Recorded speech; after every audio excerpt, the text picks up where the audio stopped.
अंगूर खट्टे हैं, लोमड़ी और अंगूर की कहानी। एक दिन भरी दोपहर में एक लोमड़ी जंगल में घूम रही थी।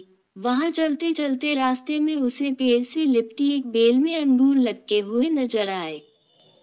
अंगूर के गुच्छे इतने स्वादिष्ट लग रहे थे कि जैसे ही उस लालची लोमड़ी ने उन अंगूरों को देखा और उसके मुंह में पानी आ गया।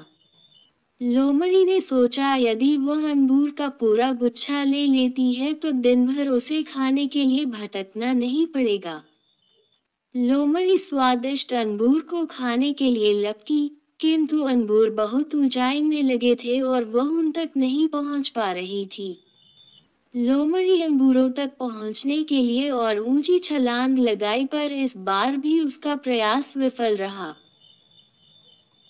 बेचारी लोमड़ी तब हार कर एक जगह बैठ गई और थोड़ी देर बाद उसने ये सोचकर फिर से एक ऊंची छलांग लगाई कि इस बार वह इन स्वादिष्ट अंगूरों का आनंद ले लेगी, किंतु इस बार भी वह असफल रही। अब क्या था, कई बार प्रयास करने के बाद भी जब उस लोमड़ी को अंगूर नहीं मिले तो उसने ये कहकर अपने मन को समझा लिया कि अंगूर खट्टे हैं, इन्हें खाकर कोई फायदा नहीं है।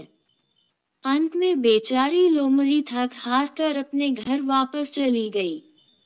लोमड़ी और अंगूर की कहानी, अंगूर खट्टे हैं, से क्या शिक्षा मिलती है? इस मनोरंजक कहानी से हमें ये शिक्षा मिलती है कि जब कोई मूर्ख किसी वस्तु को प्राप्त नहीं कर पाता, तो अपनी कमजोरी छिपाने के लिए बहाना बनाता है और उस वस्तु को ही तुच्छ साबित करने की कोशिश करता है। ये छोटी सी कहानी हमें ये भी सिखाती है कि किसी चीज को न पा सकने के बहाने बनाने के बजाय उसे पाने के लिए कड़ी मेहनत करना जरूरी।